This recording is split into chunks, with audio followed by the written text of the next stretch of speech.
Good afternoon, everyone, and welcome to this online information session for London Business School's degree programs. Quick word of introduction. My name is Brett Hunter. I'm the Senior Admissions Manager for the Executive MBA, although today, obviously, I'll be talking about our full range of programs that we offer here at London Business School. So to begin with, just a run through of some of those programs. One of the great things about London Business School is that we have diversity not just in terms of nationality and industry and job function, and I'll certainly talk about those shortly. But we also have diversity in our classrooms in terms of career stage. And as you see here on this sheet here, we have a range of different programs that cover the range from recent graduates, which we have in our Master in Management, Global Master in Management, and Masters in Financial Analysis programs, all the way through to the Sloan MSc in Leadership and Strategy, which is for senior managers with around about, on average, 16 years of experience. And it goes through the other programs as well, the FullTime MBA, which has on average around about 6 years of experience in the classroom. Similarly with the Master in Finance, our only specialist program, which again has on average around about 5 or 6 years of experience on the full-time version, and usually a little bit higher, 6 to 7 years of experience on the part-time version. The Executive MBA portfolio, which generally sits around about 11 or 12 years of experience, and then, as I said, the Sloan MSc, which has around about 16 years on average in the classroom. It's important to recognize that this diversity is not just on the campus, but it also is in the classroom as well. So when you get to the elective phase on programs, you're learning in the classroom with people from each of these different programs.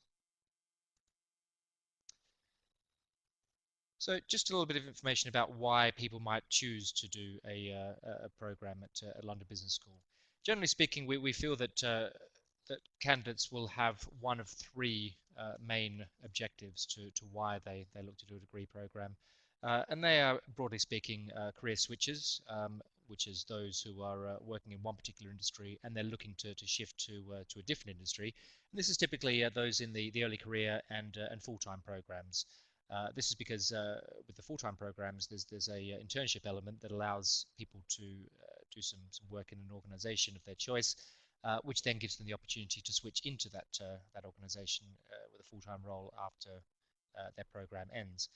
There's also career accelerators. These are people who are looking to advance their careers, perhaps break through a glass ceiling that they've reached, and progress to levels that they might not think are possible without one of our degree programs. Accelerators feature on all of our programs, but typically our executive portfolio has a lot of accelerators. Those who are looking to move from maybe a specialized management role or a middle management role into a senior level or C-suite position. And then there's the entrepreneurs, and entrepreneurs are themselves broken into three categories. There's those who are already entrepreneurs and they're looking to make sure that they maximize their opportunities with their startup. There are those who are currently working in the corporate world and want to shift to being an entrepreneur. But there's also those who don't realize they're entrepreneurs yet. They might be looking to stay within the corporate sphere, but when doing one of our programs, they realize very quickly that they have a pretty good idea for a startup and then take that forward afterwards. So people choose London Business School for a range of different reasons, and broadly speaking, that can come down to reputation, the strength of our faculty, the fact that the people learn with an outstanding peer group, but also the fact that we are based in London, but also a global establishment.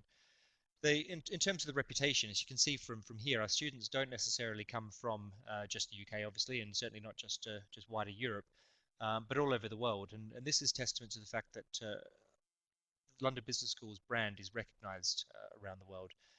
And that means we're able to attract top talent to our programs, but it also means that when people leave our programs, they're able to offer a brand on their CV that employers all over the world recognize. And this is quite unusual for schools in general, but certainly schools within Europe. London Business School really does resonate around the world. And as you can see, it's a fairly even spread, with 17% of our students coming from North America, 7% from Latin America, 11% from the UK, which is obviously quite a small number considering the fact that we're based in the UK, and 26% from wider Europe, and then 24% from Asia as well. And it really does give not just diversity in terms of nationalities, but also the experiences that people bring into the classroom. People also choose to do one of our programs based on our faculty as well, obviously. A lot of what the benefits people get from doing our programs come down to the learnings that you're able to take away from the program, and that you're able to apply either to your current role or to your career going forward. And the key thing to remember about our faculty is that they're not just researchers. They don't just sit in their offices churning out publications, although this is certainly a big part of what they do. And the publications, books, and articles of our faculty don't just feature on our reading list, but also the reading lists of other top institutions all around the world. But the key thing to realize is that they're also practitioners, and London Business School really does position itself very much as a practitioner school.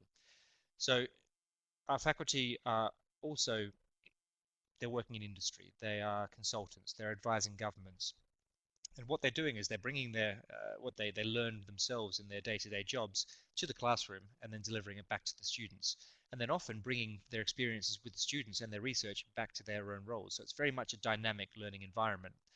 It's also worth noting the different way we assess and teach the students, and that's through different learning methods. So we obviously go through the case study method, but also simulations. And this really gives the students much more of a practitioner focus on the program. So we're far less of theory-based school and much more about practice. The way that students are assessed is generally through assignments and exams, but there's also very much a focus on class participation. And that's because we really do focus on the idea of learning from each other as well as just from the faculty. So the rating in terms of how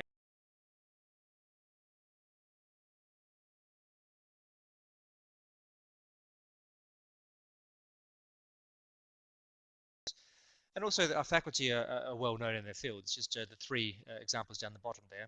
There's Linda Grattan, who was the former chief psychologist for British Airways. She's been named in the top 40 thinkers by the Financial Times. She's not the only one of our faculty members listed on that list. Alex Edmonds, in this particular picture here, was being interviewed on CNN about the impact of the scores and the results in the Football World Cup last year and how that affected the stock markets in the countries that were involved. And Andrew Scott, who is our former Deputy Dean, who, aside from being the former head of the Financial Services Authority, is also the Economic Advisor to the Prime Minister of Mauritius. So these are individuals who are bringing different perspectives to the classroom and teaching the students accordingly. But then also it's about the people that you learn with. And I mentioned just a second ago about how we try to make sure that that people are learning as much from each other as they are from the faculty. And that's very much an important part of the program. The way we put that together is largely through our study groups. And on all of our programs, we put together study groups of 5 or 6 people. And these groups are as diverse as the classes themselves. So it means that you can learn from people from a range of different backgrounds, whether it be nationality or industry focus or job role. And it creates very much a collaborative rather than a competitive spirit. The fact that a lot of the assignments are based on your work as a group really does mean that you learn to collaborate and work through as a team rather than taking very much an individualistic approach.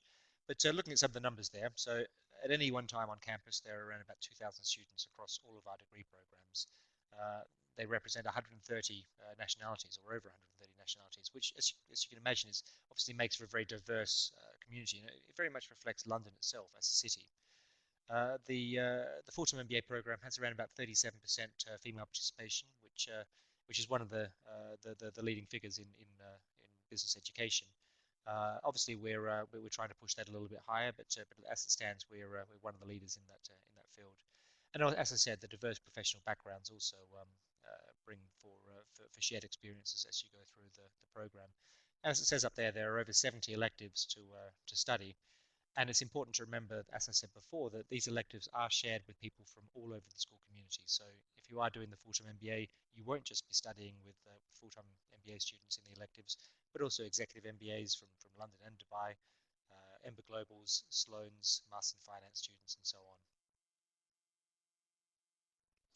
But of course, one of the key reasons that people would choose to come to London Business School is because we're based in London. And this might be because the students, the prospective students, are already based in London. London obviously being a world industrial and commercial capital, but also because London attracts top talent. London itself has, I think, over 75% of the Fortune 500 companies have either a headquarters or some presence in London. And it's for these reasons that we're able to offer a dynamic learning experience for students on campus. We're able to pull together quite a lot of guest speakers who come along and give their perspectives on leadership and management from a range of different backgrounds, whether it be business or politics or sports. And being based in London really does maximize our opportunities to achieve this. Also, for those who are looking to join the full-time programs, London offers a range of excellent opportunities for internships and the potential to be able to stay on in London postgraduate, should you be given the offer and should the visa enable you to. But we're certainly not just about London. We really do consider ourselves to be a global business school. So obviously we have our two campuses here in London, but then also we have the Dubai Centre in Dubai. The Dubai Centre is the centre where the Executive MBA Dubai class is taught, their core courses, but it's also where around 7 or 8 of our electives are taught as well. So there's opportunities for people across our degree programs to take the electives out in Dubai. We also have our partnership institutions as well. We partner with Columbia Business School to deliver the EMBA Global Americas and Europe.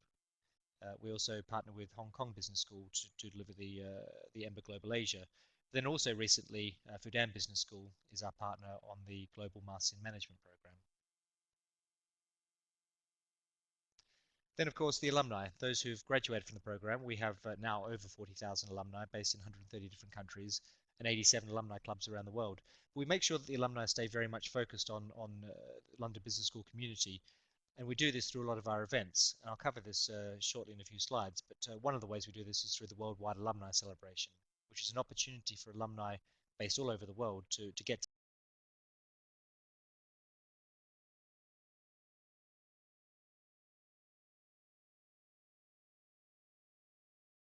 opportunity to not just to socialize, but also obviously to develop business opportunities and other chances for recruitment later on. Then in terms of our students and faculty on campus at the moment, we, as I said, there's students from over 130 different countries, but also 154 faculty from 30 countries. When London Business School first started back in 1964, around about 70% of the faculty were British and 30% international. That figure is now roughly reversed, with over 70% of the faculty coming from overseas. And again, this diversity brings a different perspective in terms of the teaching and some of the perspectives our faculty are able to offer in the classroom. And life at London Business School is not just about the study in the classroom itself and the work that you do at home. We also make sure that we offer a vibrant extracurricular opportunity for all those people who are coming onto to the campus and also their partners as well. We do this through clubs and societies, and obviously one of the key parts of your learning on campus is that element that's led by the students itself. The clubs and societies are divided roughly into 4 different categories. There are the geographic clubs. So, for instance, the Asia Club, the Latin American Club, the North American Club, the Australia New Zealand Club, the India Club, and so on. And these are opportunities for students from these backgrounds, or for those who are looking to break into these markets to get together and discuss issues. Then there's also the professional clubs. So as you can see on the screen here, there's examples of the Tech Club, the Women in Business Club, the Consulting Club, the Entrepreneurship Club, the Energy Club. And again, these are for people who are either already in these industries or who are looking to break into these industries to join the club.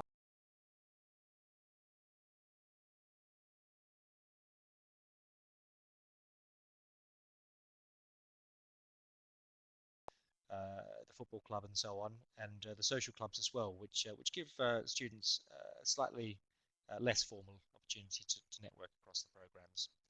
We have guest speakers, as you can see on the screen there. There's Bill Clinton, who came a few years ago. In other recent years, we've also had Tony Blair, Gordon Brown, Anita Roddick from the Body Shop, then also Sir Richard Branson and Sebastian Lord Coe came along during the Olympic year 2012 as he was running the London Olympics to talk about what business can learn from sports and vice versa.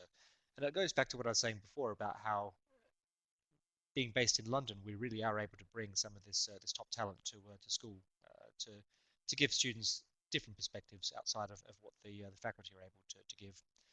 There are also the international treks, and these are again student-led opportunities for people to go overseas to discuss matters, to meet companies, and also to take in some of the culture. And the treks really do go all over the world. And the events that we have. There's the Global Leadership Summit, which is our flagship event, which is really a chance for leaders from all over the world to come together and give their perspectives on where business is going, but also other events as well. So just to give a quick run through of our programs.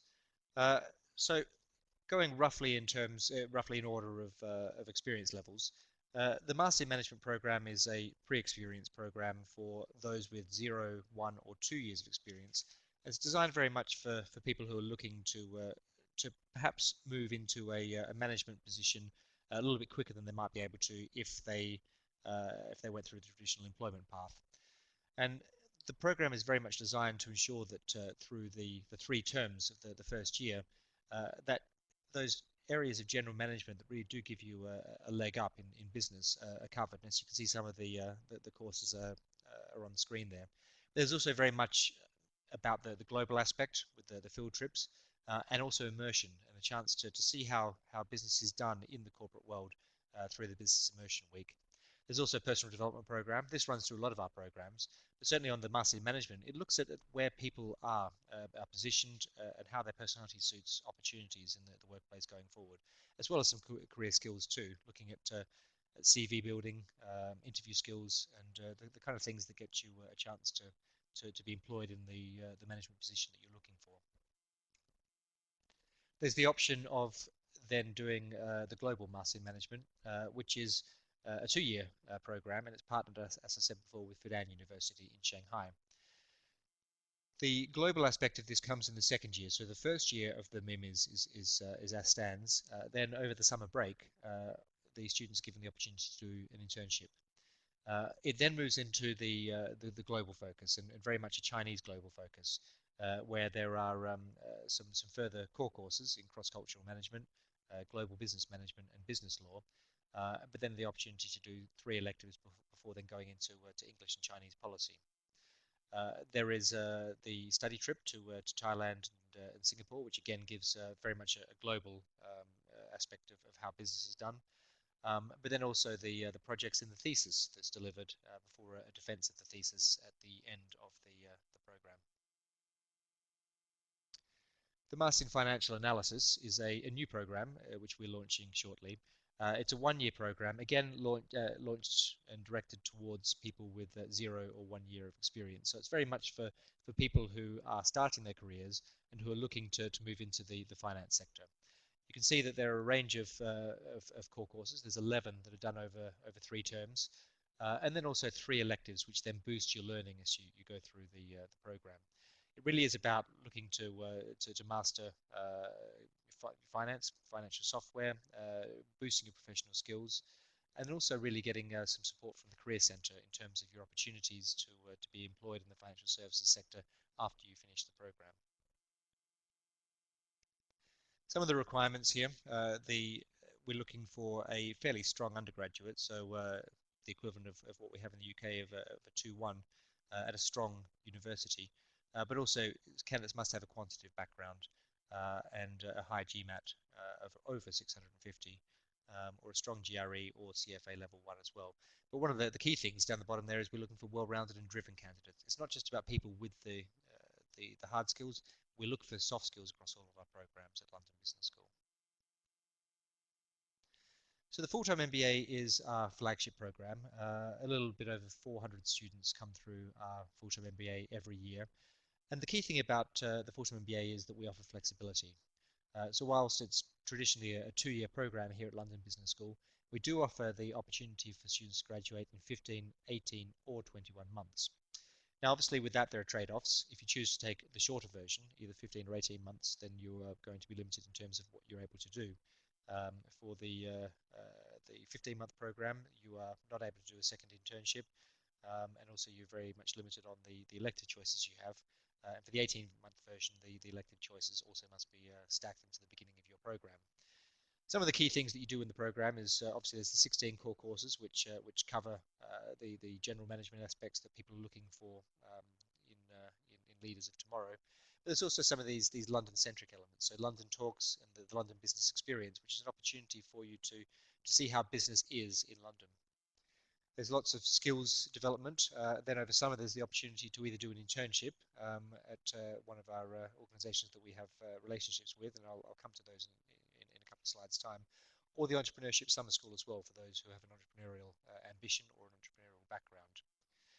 Then in the second year, it's about the electives, and this is where you really do specialize your program, and you might want to cover a certain subject area that might be a strength to you.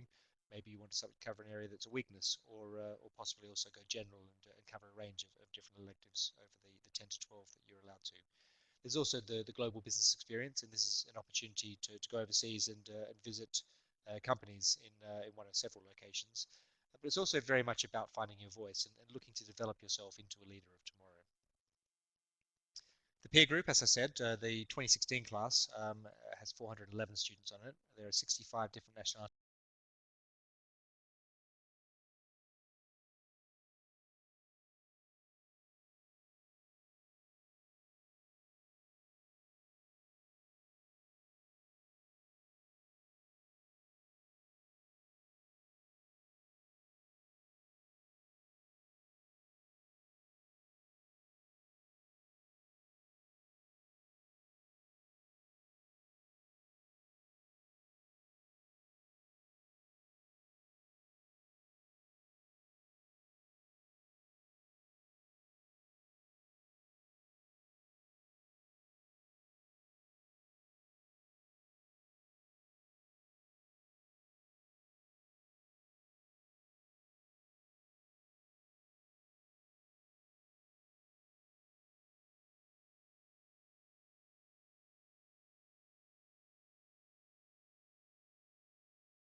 In New York. The way this is delivered is in block week every month. So one month the students will be here in London doing a block week. The following month they'll be in Columbia Business School in New York doing another block week. Then back to London and then back to New York as they go through their core courses. The EMBA Global Asia program is similar, except that it's a partnership between the three schools: Hong Kong University, London Business School, and Columbia Business School in New York. The EMBA Global Asia program is predominantly delivered out of Hong Kong. Around about half of the core course is delivered there, with the other half being split between London Business School and Columbia Business School. The Ember London is based here in London and has a weekend format. It's the odd one out in that it's the only one that doesn't have block week format. The weekend format means that students will come into the classroom on a Friday and a Saturday, then go back to their jobs for the following 2 weeks, and then back to the classroom again for Friday and Saturday. So what it means is there's only 2 days out of the office per month, um, and it gives a chance to apply the learning twice per month as you go through.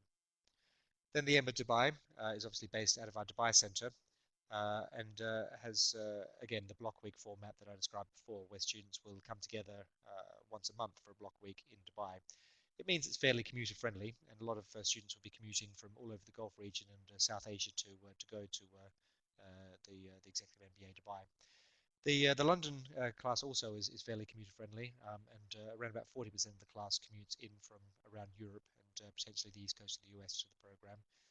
The Ember Global programs are very commuter friendly and typically 50, 60 different cities are represented in the classroom as they go through. So it really isn't just about people based in the cities that the program is delivered in. The Executive MBA peer group is around about 380 students. So combined, when you bring them all together, it's not far off the full-time MBA. There are 69 nationalities, as I said, about 65 different cities represented. So this means where people are based and living whilst on the program. It's not where they're from originally. So it's great that they're able to bring this different perspective in working in different cultures to the classroom as well. So some of the key facts about the Ember programs, as I said, it's block week or weekend. But then there's the international assignments as well. And the international assignments differ slightly from the global business experiences mentioned before in the full-time MBA program, in that there are opportunities for students to give a real-life consulting project overseas in one of 5 different locations. This means they're able to bed down their learning with real consultancy in a different geography that they're perhaps not used to, and probably a different industry as well. There's also a different in terms of what career services is able to offer. It's much more about coaching rather than finding roles for people.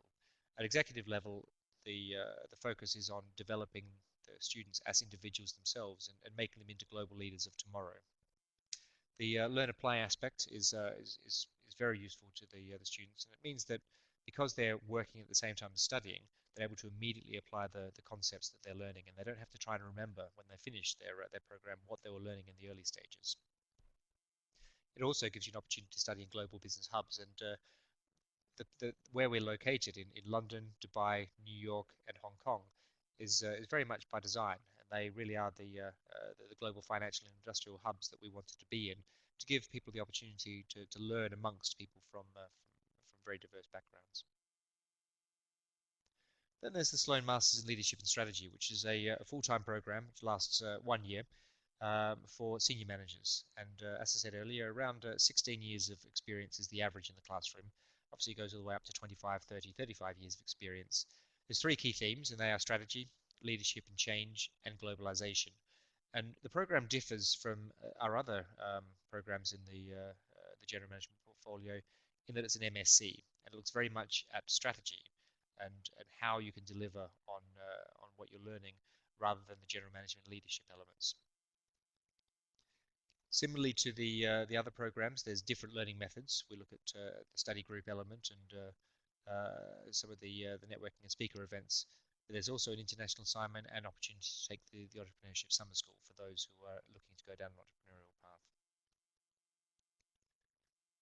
Obviously, London Business School has a very strong career centre, and the career centre has 2 main functions, and they're generally split down the differences in programs, whether it's early to mid-career or whether it's the executive programs. With the early to mid-career programs, it really is about developing students at the early stages of their careers and looking for internships and potentially future jobs for them afterwards. This is done through a lot of workshops, looking through skills development and through refining career goals. There's also the element of building connections with employers to make sure that students are able to get strong internships and roles in the future in a range of different industries. But obviously we have a lot of strengths in consulting, finance, industry, and then entrepreneurship as well. At the executive MBA level and Sloan MSc, it's much more about coaching you to develop you as a leader. So it's not necessarily about finding people jobs, and there are no internships on the Executive MBA or the Sloan MSc, but rather it's about developing those soft skills and making sure people understand where their career should be heading and how they can position themselves to develop and to accelerate their careers going forward. A little bit more about the Career Centre. As I said, there's the career coaching element, and this is available to all students and alumni going through our program. There's the executives in residence, and these are people with strengths in certain industries and areas, and are able to give insights and different ideas into how things can be delivered in terms of your career going forward. A lot of the program is developed around career strategy and looking to where your career should be going. And often these are very fundamentally difficult conversations with students, talking about where their strengths might lie and why the path they've been looking at is not necessarily compatible with them, and trying to work out an area in which the strengths really do have a resonance and a relevance to where the career is going.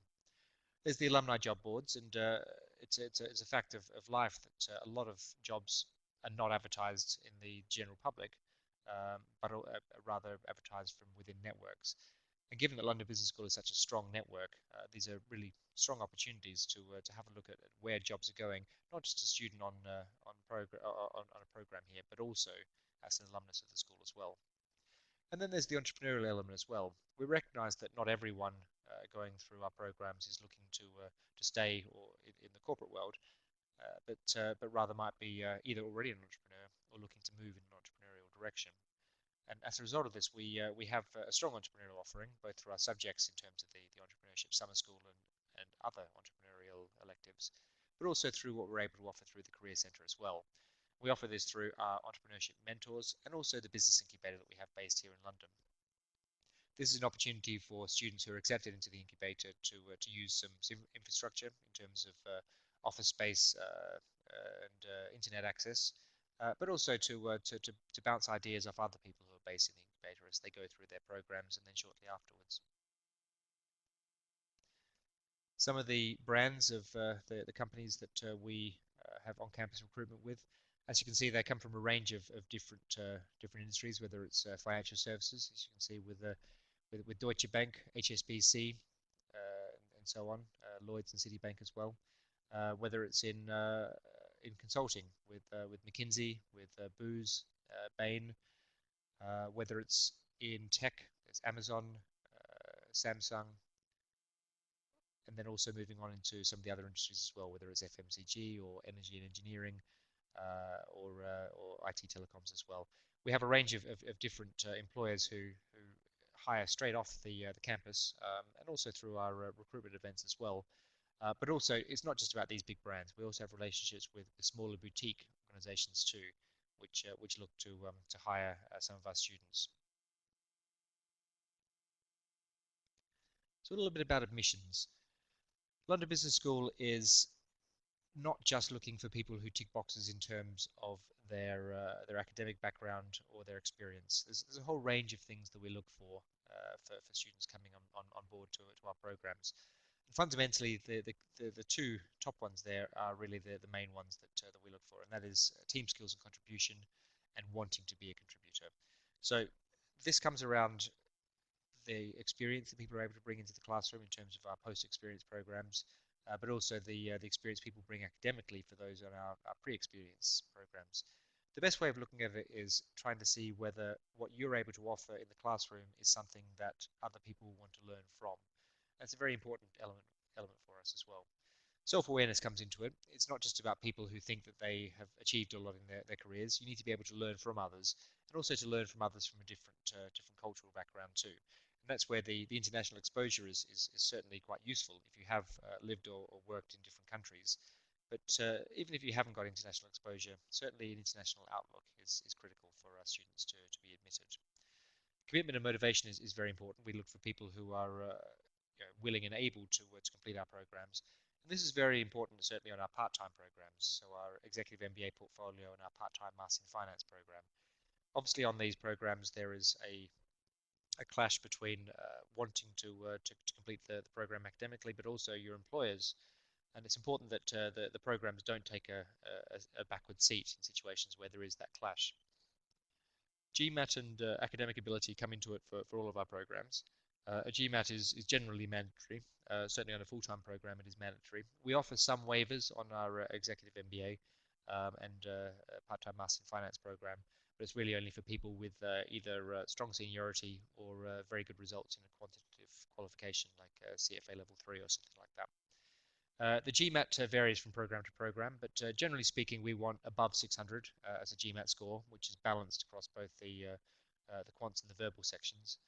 But on the full-time MBA program, the average is a little bit above 700. On the executive MBA program, it's usually a little bit above 650. So certainly aiming for those scores around about 700 is a good start. And academic ability, how you performed at your undergrad will also come into it. On the later career programs, such as the executive MBA and the Sloan MSc, it's not necessarily as important as your experience in the workplace, and we may accept some reasons if you have them as to why you haven't performed as well as you'd expect in your undergraduate, but it is certainly part of the process. So, as I said before, these are the requirements. So all the applications are completed online, and this requires obviously the general questions that we'll ask about your background, but also essays. And these essays are an important way for us to be able to find out a little bit more about you and for you to be able to deliver on what we're looking for. And so that's roughly speaking your experience, your career objectives, and how they align to the program you're looking to join, but also a little bit about team skills and self-awareness as well. We look for the strong GMAT or GRE score. We also expect references. 2 references are required for your application, and they should be from people who know a little bit about you. Some people are sometimes tempted to put someone who's quite senior in their organization forward as a referee, and that's great if they know a bit about you and they work closely with you, but if they give a limited amount of information on the reference that we're receiving back, that doesn't do us much good, and that has a very negative impact on your application. So some of the next steps that you might be looking to complete. So it's a great first step to listen in on this online info session. Hopefully, I've been able to give you a brief background on the school itself and some of the programs that you're looking to apply to. But this is certainly not the end of it. One of the next steps is to send your CV into one of our recruitment teams.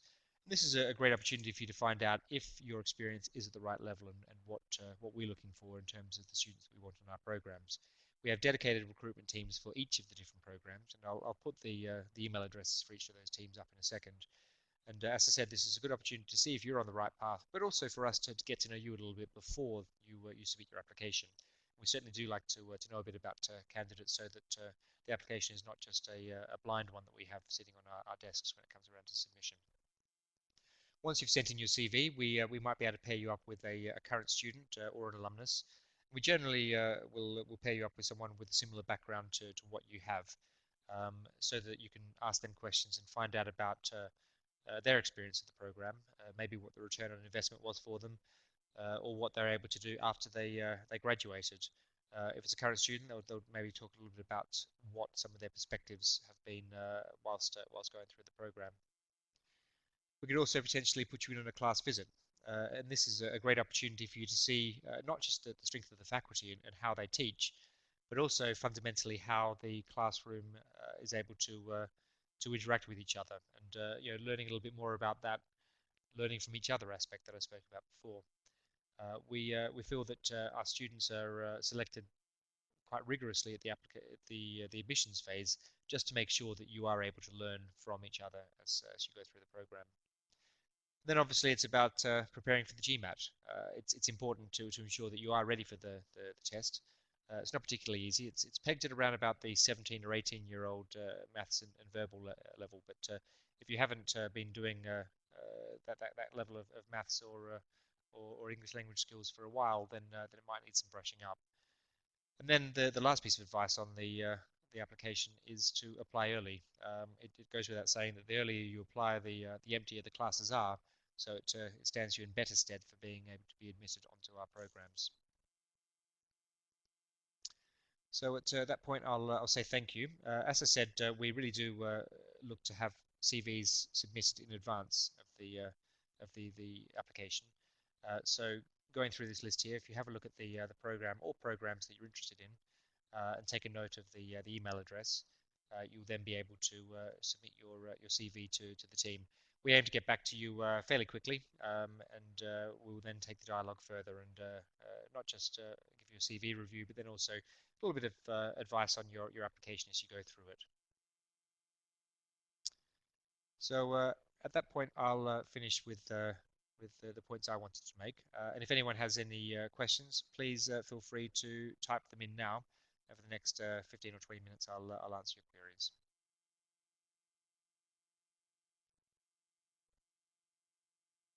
So there's a question here about bachelor degrees, whether we offer any bachelor degrees. Unfortunately, we don't. We only offer postgraduate education. So the earliest career stages are the Master in Management, the Global Master in Management, and the Master in Financial Analysis. But we do not offer any undergraduate bachelor degrees.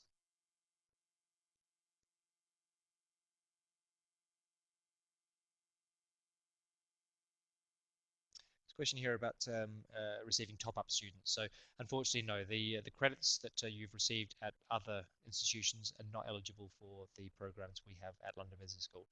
To complete one of our programs here, you will have to begin at the beginning to take all the credits as you go through.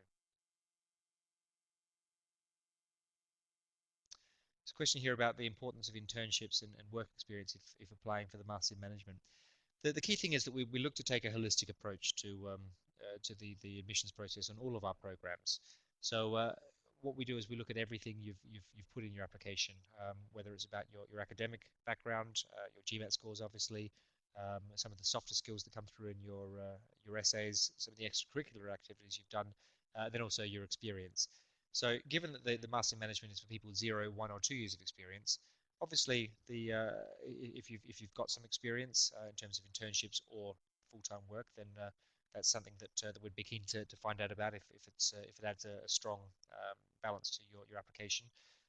There are some people in the program who have no work experience, so again, the work experience becomes irrelevant to them. But it's very much a holistic approach, so we look at you as a candidate across the board. There's a question here about a preference for GMAT over GRE for Master in Financial Analysis. For the MFA itself, there is no preference, and for those programs where we accept both GMAT and GRE, again, we have no preference one over the other. Provided you have a strong score in either, that's perfectly acceptable for us. The exception is the FullTime MBA. We don't accept GRE for FullTime MBA. You must submit a GMAT score for that program.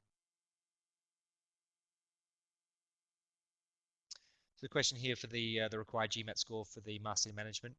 We look for a minimum of 600 with a balance across both quants and verbal. So generally that's the 50th percentile on both the quants and verbal side of things.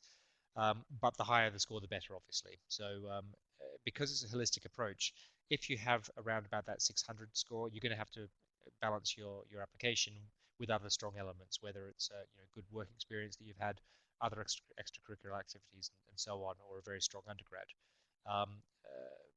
Likewise, if you have a 700, 750 GMAT, that's probably going to help your cause a little bit.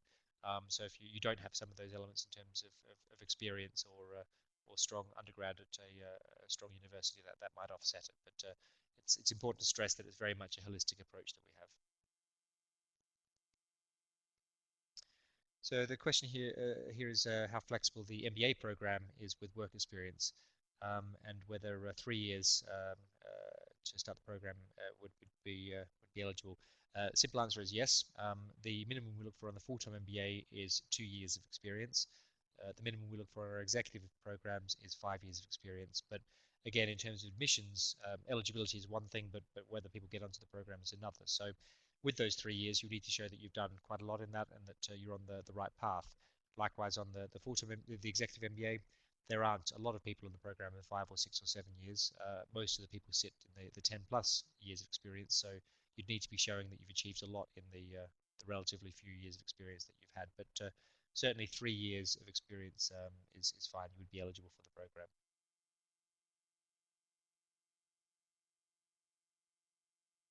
There's a question here about MBA application deadlines. I'm afraid because I work on the executive MBA, I don't have a lot of information about the deadlines themselves. But if you got in touch with the email address up there for the MBA, mba@london.edu, you'll be able to find out a little bit more about how the deadlines work on the full-time MBA.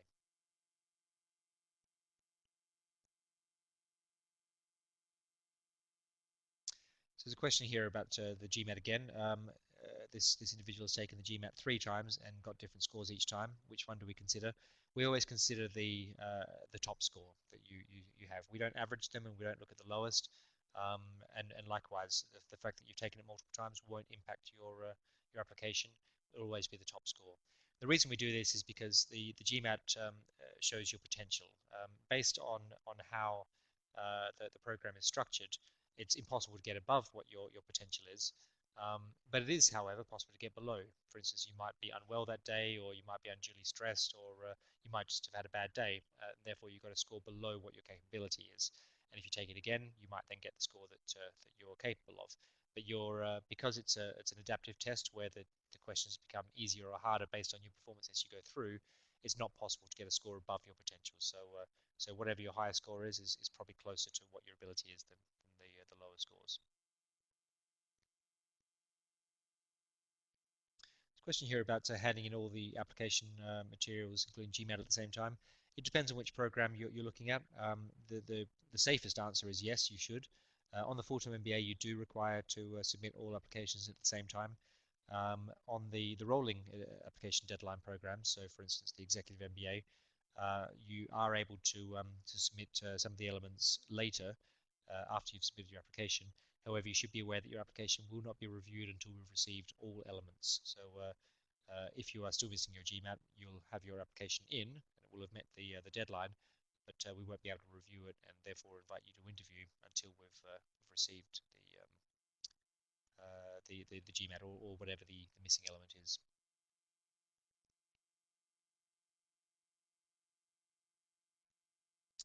There's a question here about the executive MBA. So besides having at least 5 years of work experience and having a good GMAT score, are there any other prerequisites for the executive MBA?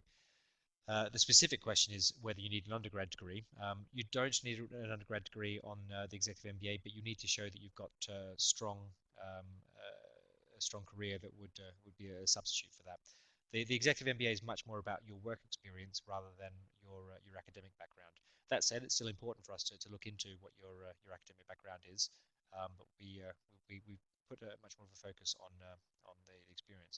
And again, based on the holistic experience approach that I spoke about before, if someone has, for instance, 5 years of work experience, they're probably going to need an undergrad.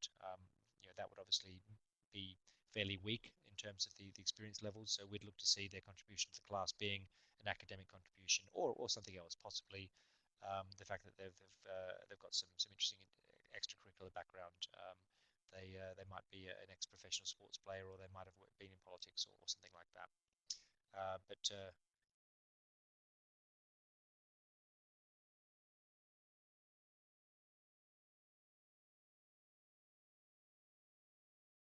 classroom, and would people want to learn from you?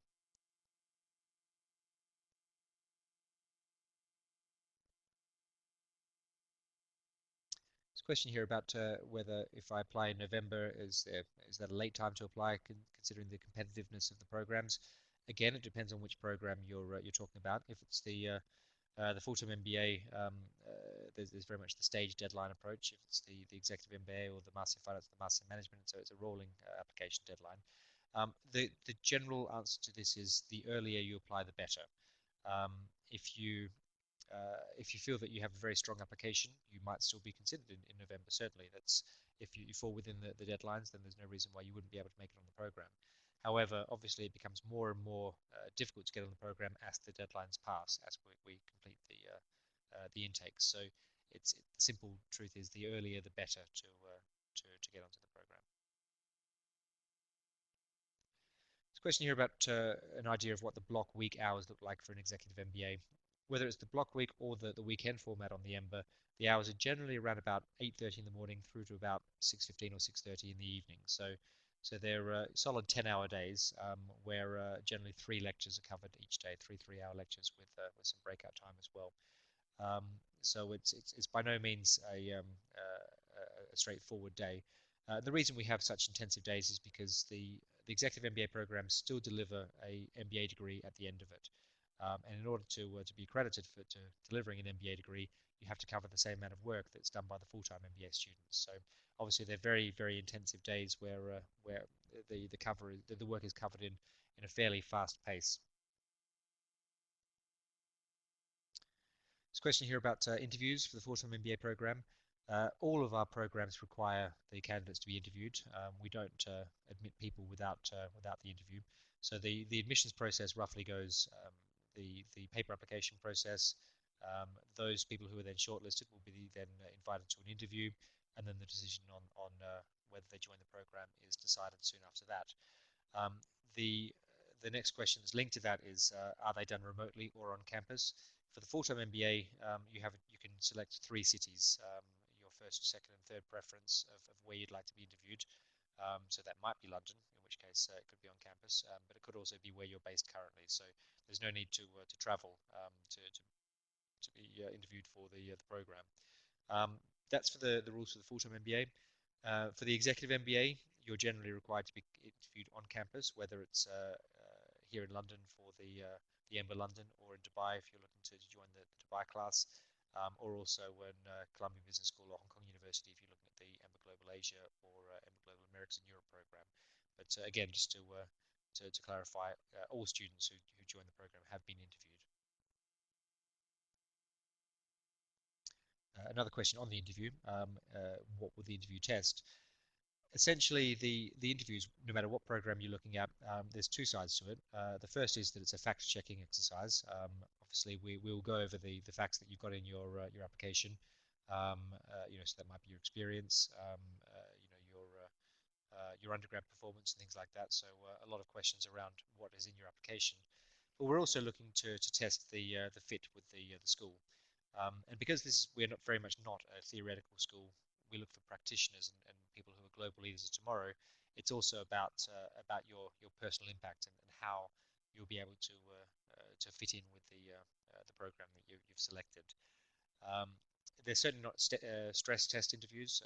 We find that it's much better to get information from people by asking questions directly and competency-based questions rather than going into questions that might be a little bit difficult for students to answer.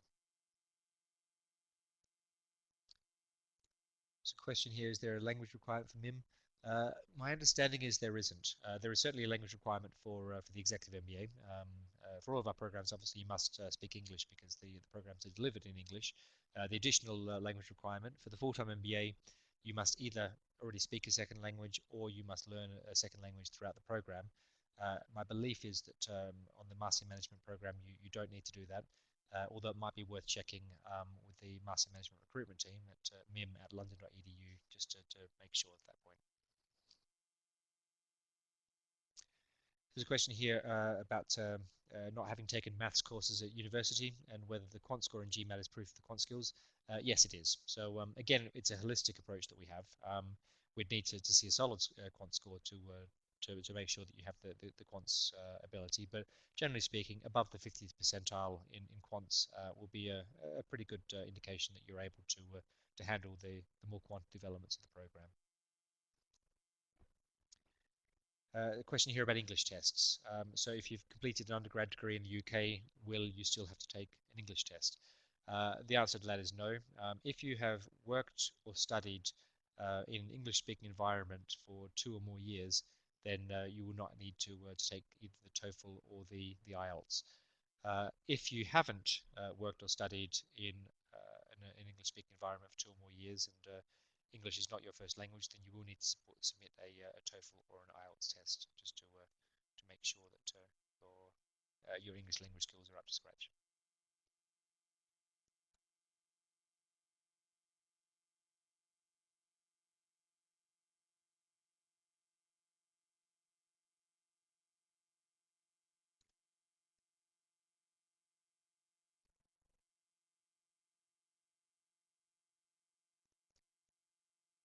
Looks like that might be the last of the questions, so I'll give about 10 or 15 seconds if anyone has any more questions.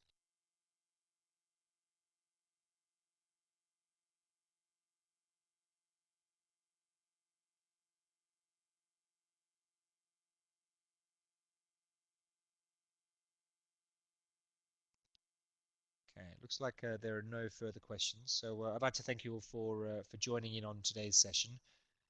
If anyone does have any additional questions, as you can see, I've still left the original email sheet up on the screen. So make sure you take down whichever email address you are for the program that you're interested in applying for, and feel free to get in touch.